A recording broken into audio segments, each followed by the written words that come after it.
Hey, what's up, you guys? Welcome to OccultCatTv. I'm your host, O'Shea. As well, you can call me Atanu. This is my writer slash author name, as well as my magical name, where I derive my power.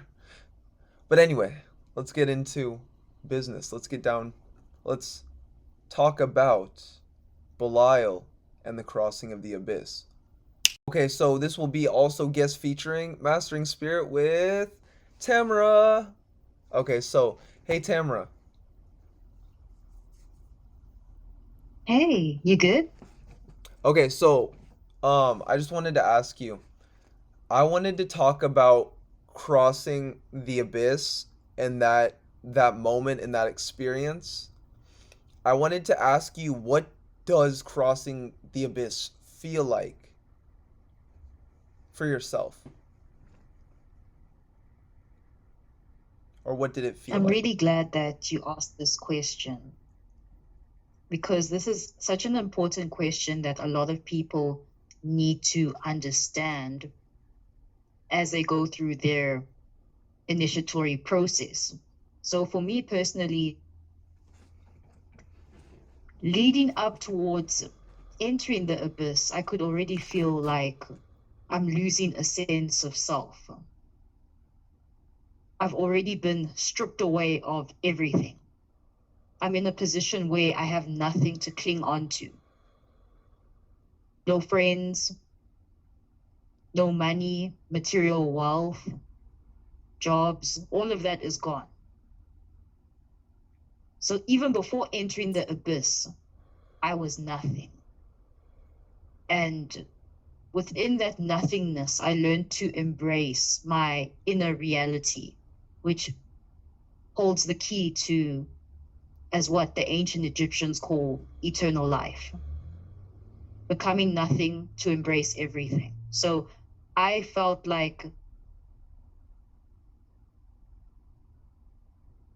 I was essentially dying. And because I went through that process, which was painful, I will not lie. I was tired all the time, just wanting to lie in bed. I could barely even eat. That's how little energy I had. Doing mundane tasks like wanting to shower was even hard.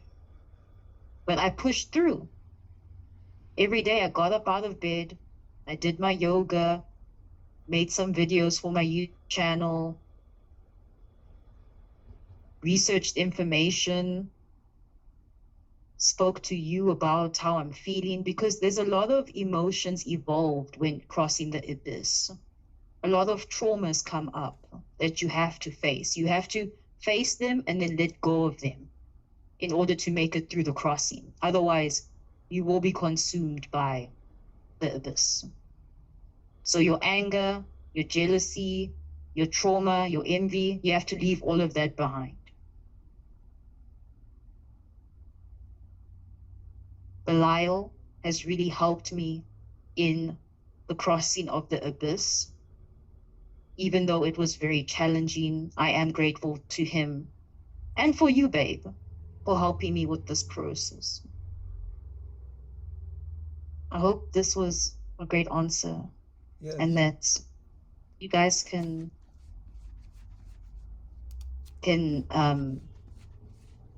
derive value from what I just said. Yes,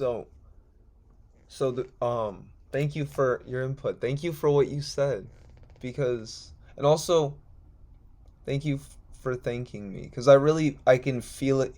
You don't have to say a lot of words when you express energy. And going through the abyss is a disruptive, very disruptive thing.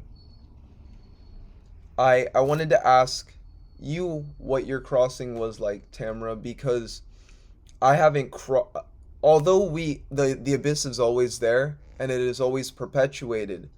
Once you get out of that state of mind, once you fully obliterate and dissolve that feeling, that it can pull you back in and pull you back in and pull you back in, because that's what it is every day pretty much.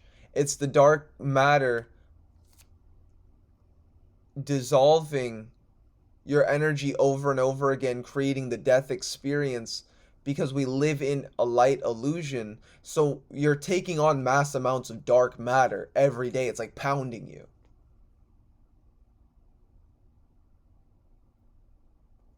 And Yes. and as and I guess as like a scientific breakdown.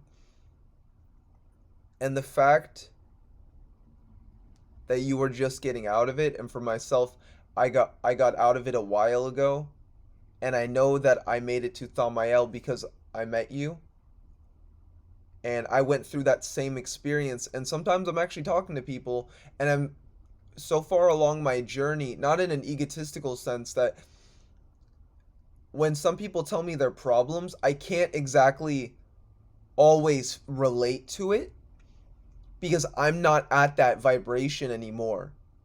Like with people with depression, they're telling me like some people want to thrive in their depression, and I talk to them for a few minutes, and it's I can't talk to them past a certain point because it's like they can't match the frequency.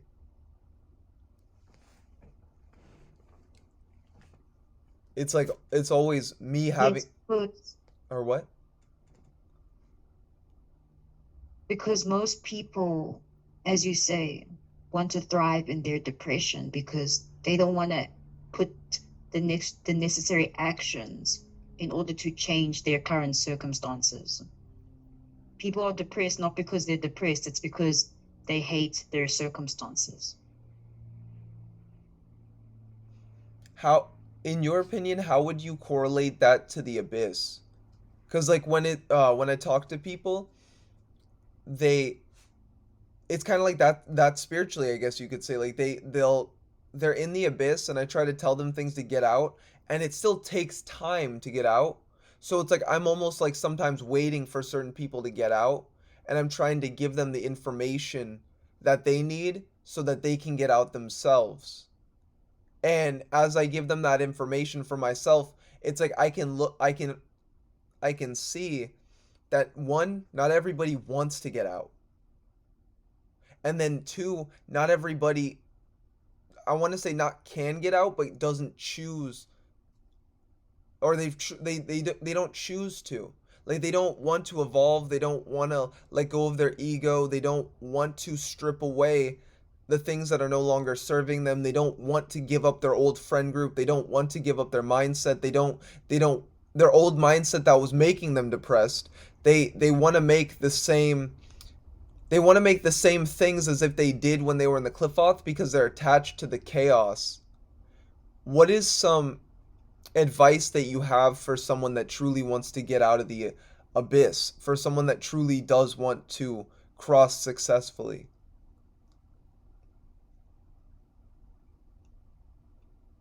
Just advice. You So need to be your own cheerleader because no one is going to come and pull you out of the abyss. no one's going to You save have to you. be the one. Exactly. You have to be the one to develop the willpower to push through despite how difficult the trials may be. People lose everything crossing the abyss. Like I've said before with my abyssal crossing. So you know you are not willing to lose everything. And when I say everything, I mean everything. Then you're wasting your time even wanting to do this type of work. That's true. So I would even before people get to wanting to cross the abyss, and we have to look back to Qliphothic initiation from the start. We need to advise people to not go through with this process, initiating into the Qliphoth, if they know they're not willing to change overall, to let go of attachments. Because there's no point in trying to advise people about the Qliphoth if you know that at the abyssal crossing, they're going to fail because you can see their mentality before they even start their Qliphothic initiations. How you do anything is how you do everything. So if before you come to Qliphoth and you are already in a broken state, You will die at the abyss.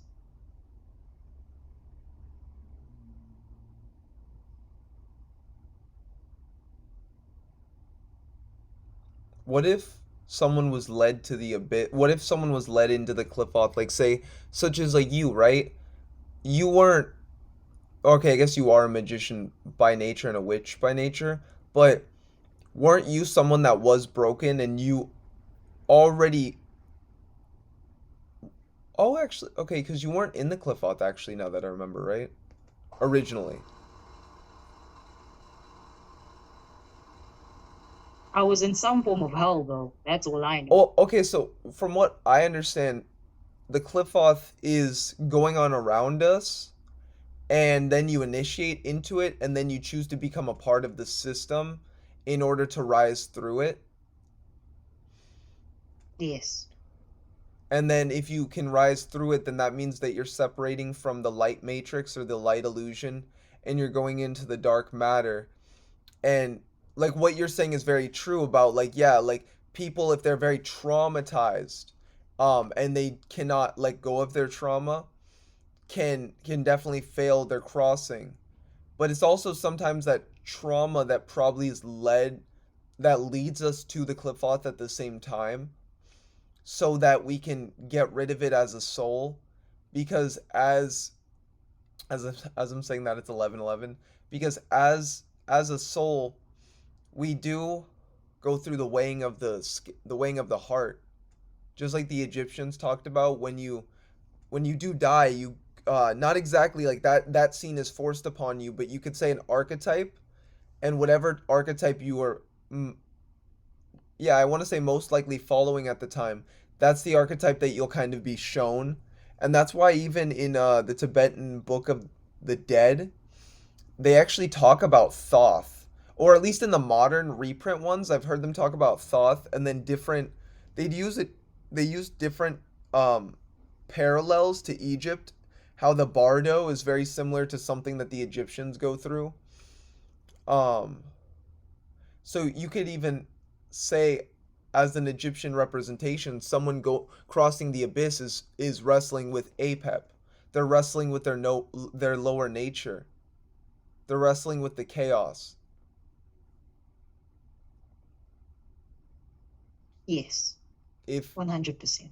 if one doesn't choose, if one does not choose to transmute the chaos, if one cannot understand alchemy, if one cannot understand the ways of the old and the Egyptians, the Tibetans, if one cannot truly understand this path for what it is, that's why they go insane. I have friends that will always blame reality for everything. And it's like if you're crossing the abyss and you hold on to that mentality of blame, oh, or pity me, then that's what would kind of lose your crossing, not because just the mentality, but the moment that you get thrown on the streets and you have no maybe you have no money, or it's these moments that you'd say pity me to the point that you'd give up.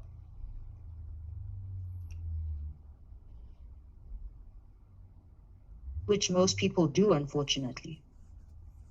And that's what it's to push them for, because that the simulation or the matrix, the algorithm knows, because when a black magician enters into the Qliphoth, or specifically when a magician starts to use magic, but specifically a black magician using magic entering into the night side, you are claiming to the universe, you are claiming to the gods, I want to be at your level. So by claiming that to the universe, even though it is a form of liberation and the abyss was only created to test the user, it's at the same time the reason why you lose your human life is because the human life doesn't matter. All you were was an ego. Beautifully said, yes. That's okay. So this is why the abyss was created. The abyss was created to test the user, to test the ego. We we live in a simulation. We live in a simulated reality, a holographic realm. And when you are choosing to go about the crossing of the abyss, when you are choosing to go through the oath within the Qliphoth,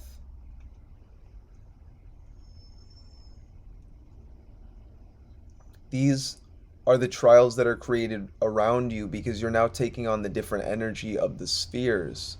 First, and I like that TamaRa, what TamaRa said, Mastering Spirit with TamaRa, she said that you felt, okay, so you said you felt like you lost bits and, like, certain aspects of yourself in bits and pieces leading up to your crossing. Yes. It's also 11:11 as we're talking about this for me right now.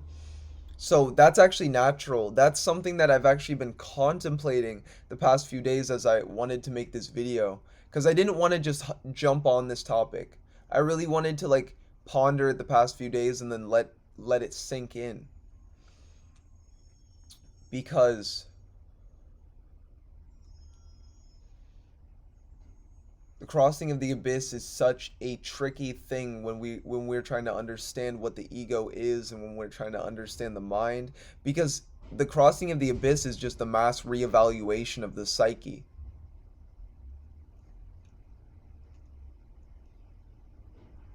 That's a very interesting way to put it. You're 100% correct. You're diving deep or uncovering the subconscious aspects of you that you've neglected in a sense. And you are rewiring it, as you say. And also, yeah, if you look at the mind as well, it's the right side of the brain, I believe, is the creative aspect, and that's the one that lays dormant most people's lives. Like kids have like unified minds, and then it's like through the logical aspects of society, it starts to take away like this light, right? It starts to take away our spirit. Like I remember I was watching a video on a certain school, a Montessori school, and it said that the school instilled light within kids. And then it was the moment that um the kid left that school and they went into another school that they literally said the light left the kid's eyes. Like their want to learn left the kid's eyes. And I look at that as a similar symbolism for the crossing of the abyss and as well the Qliphoth, because it's literally the light leaving your eyes. It's the light leaving you to turn into a void state. And a lot of people will cling on to the lighter aspects like the angels, but at some point you do need to like dissolve. So it doesn't matter what's trying to help you, whether it be the angelic influence, the demonic influence. It's still to test you at the end of the day. And the reevaluation of the mind is actually the merging of the right hemisphere with the left hemisphere. And then I believe the left hemisphere actually starts to take over the right to merge it, because it's the left that is the energetic or the intuitive. So it's also when you when you push your energy or kundalini energy into different aspects of your mind or your brain, it actually creates, like, that's actually how you can control different aspects of your mind. Like if you understand the if you understand, say, what creates what there's something there's a gland in your brain that actually like controls the nervous system, and it controls the heat as well that is generated through your body. And it's like when people choose to do kundalini yoga, you do a lot of kundalini yoga, they're actually like inciting this nervous system and activating it and awakening it, whereas most people usually have it lay dormant. So when you do choose to do kundalini yoga, um or yoga of different kinds, this actually also is attuning your body to, or tuning the circuitry to go through that experience. because you need your energetic system online before crossing so that it can then flood your being with all of these chemicals.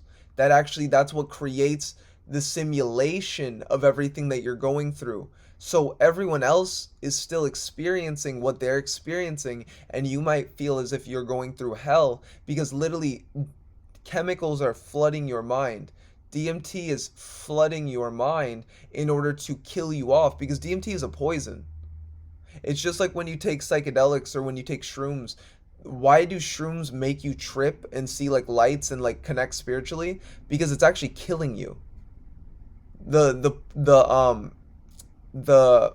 what is it called? The spores on the mushroom are actually because it's a fungus, it's actually a toxin. So when you take it, it kills you, but it's tricking you because it's not killing you, it's killing off your ego. So the toxin is like slightly killing off or dissolving the persona in which you perceive yourself to be. And that's why the crossing of the abyss can be such an experience, because if you actually haven't done the things to detach yourself from your ego, such as yoga, meditation, if you don't understand that you are the observer observing yourself, like you are the observer observing the observer, then you're going to attach yourself to the being. So if you're attaching yourself to the being that's crossing, then you die with yourself. You die with your body because you attach only because you chose to attach yourself to it. This is why so many other cultures that aren't in the in the West, like our culture literally is designed to make you fail your crossing. It's designed to destroy you. But Yes. but in the East, it's literally like they know that they're going through the crossing. Like there's someone that I watched named Frank Yang. He's a really good he understands like consciousness. All of this is actually just consciousness. There's so many Buddhists going through the same exact system, calling it nirvana, calling it nothingness, because that's all they have. They don't have the words Hecate. They don't have the words abyss. They don't have this system because they have their own form of system. That's also why all the systems tie in together. As Mark Allen Smith said in The Queen of Hell, it's actually within the Queen of Hell. It talks about the fall of Atlantis and why the abyss was formed. And it's at the formation of the abyss is why we now have so many deific counterparts, or why we have so many deific masks. It's because the masks are what were created during the separation. If there were no masks, if there was no abyss, there would be no masks, because all beings would be one and unified with one, the creator, like the energy source itself, and then also they'd be standing with the gods, just as they did back in the times of Atlantis. The only difference between like why magic is so hard to use, why everyone's money spell, love spell, why everyone cares so much about these frivolous things, is because they don't understand what magic is at its core. If they did know what magic was, they actually wouldn't use it in such a meaningless or meaningless way. Because it's the fact that I think that magic treats you how you treat it.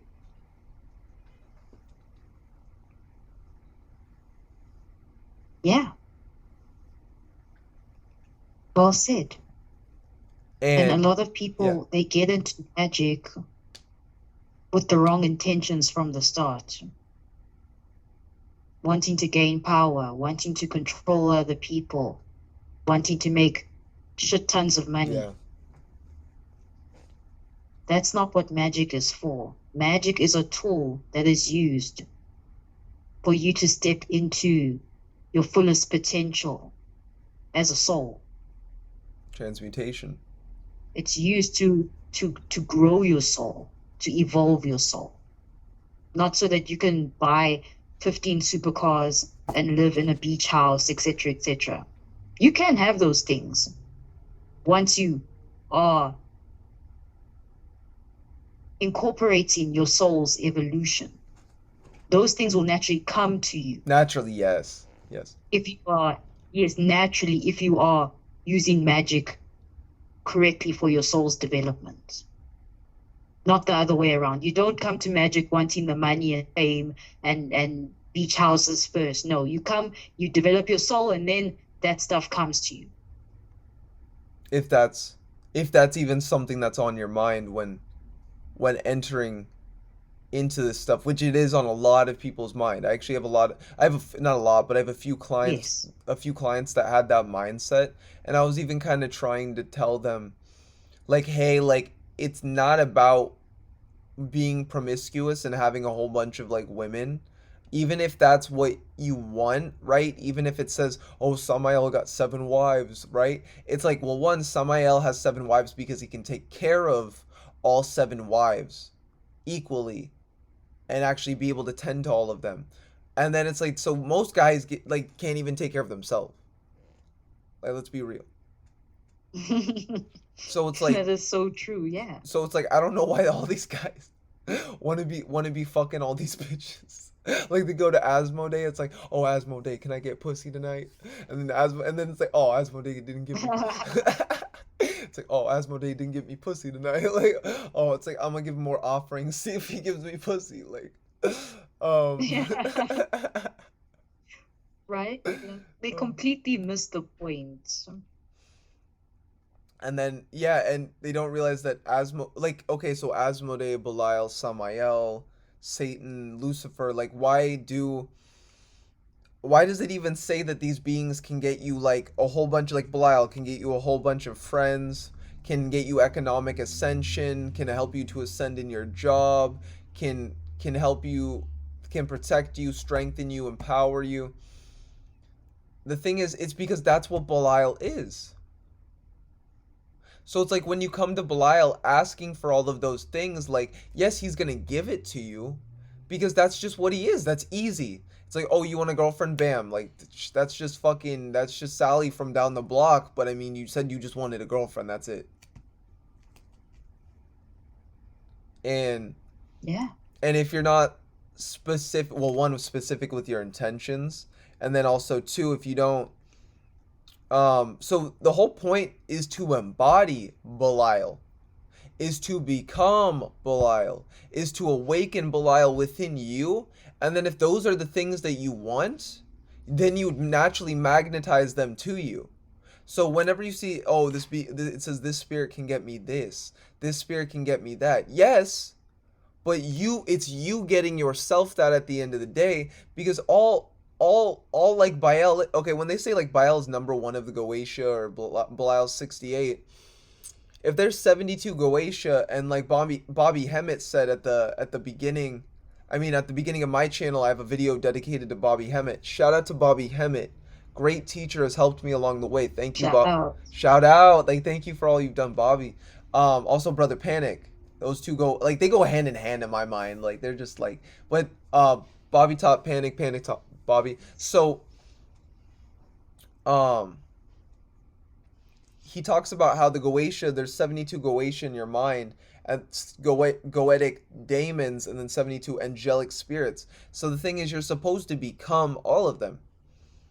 You're supposed to liberate them all within your mind, which gives you a full actualized pineal gland, you could say, and then that would start to actualize all the minor chakras and then awaken all dormant aspects of your brain.